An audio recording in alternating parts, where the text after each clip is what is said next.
In the early years of the Cold War, fear was not just a feeling, it was a strategy. The United States and the Soviet Union were locked in a silent war, one not fought on battlefields but in laboratories, interrogation rooms, and the human mind itself. Amid this paranoia, the Central Intelligence Agency began to wonder, what if the human brain could be controlled, just like a machine? From that question was born one of the darkest scientific endeavors in modern history, Project MKULTRA. Its official goal was to defend the nation. Its unofficial result was the destruction of hundreds of minds and the corruption of scientific ethics forever. The origins of MKUltra date back to the aftermath of the Korean wartime. American prisoners of war returned home with strange confessions, praising communism, condemning their own country. US intelligence feared that the Soviets and Chinese had discovered a method of indoctrination. The term itself was new, but the anxiety it created was ancient. Could human thought be rewritten? Could loyalty be engineered? In 1953, CIA Director Allen Dulles approved a classified directive, a covert program to explore the limits of human consciousness. He called it MKUltra, part of the broader Artichoke Project series.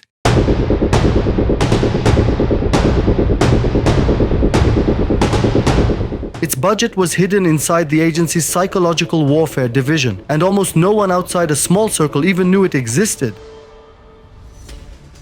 The task was given to Dr. Sidney Gottlieb, a chemist with a calm demeanor and a fascination for control. His laboratory wasn't filled with weapons, but with syringes, LSD vials, and hypnosis scripts. Between 1953 and 1964, MKUltra funded more than 150 separate experiments across North America and Europe.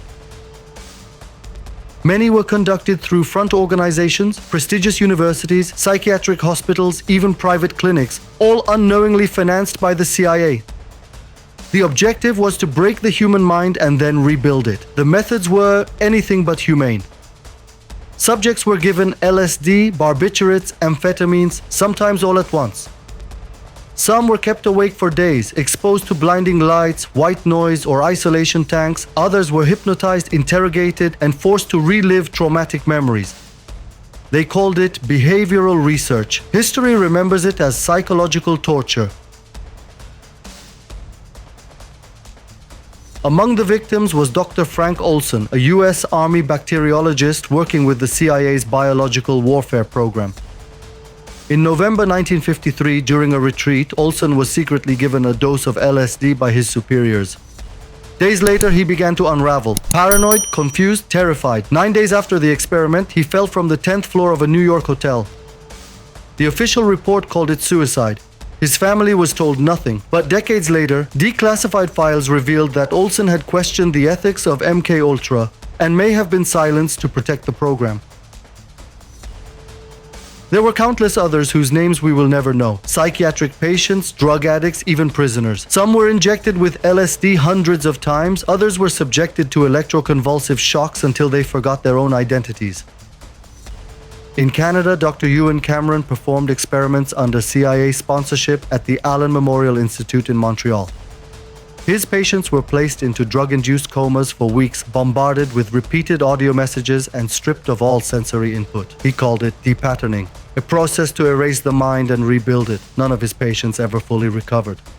For the CIA, however, every shattered life was just data. MKUltra continued in secret for 2 decades. By the early 1970s, the political climate in Washington was collapsing under the weight of scandal. Watergate, Vietnam, public distrust. Fearing exposure, CIA Director Richard Helms ordered that all MKUltra documents be destroyed in 1973. Hundreds of boxes, thousands of lives, erased overnight, but not everything vanished. In 1975, a government audit accidentally uncovered a set of surviving financial records, fragments that revealed the existence of MKUltra. That same year, the Church Committee hearings brought the story to light. Senators questioned CIA officials about human experimentation, chemical agents, and the violation of human rights. What they discovered horrified them and the public, but the evidence was incomplete. Most files were gone. Most victims forgotten. The CIA called it a regrettable chapter. The human brain, the most complex organ in the known universe, became for a time a battlefield of ideology. MKUltra wasn't merely a scientific experiment, it was a mirror reflecting the darkest corners of modern civilization. A warning of what happens when fear replaces ethics and secrecy replaces humanity. Decades later, the full truth remains fragmented, buried in classified vaults and redacted pages. But the questions it raised still echo. How far can a government go in the name of security? How much of our morality are we willing to sacrifice to protect what we fear losing? The Cold War may have ended, but the echoes of MKUltra still resonate in every secret experiment, every surveillance program, and every debate about human freedom. This was not science fiction, it was history.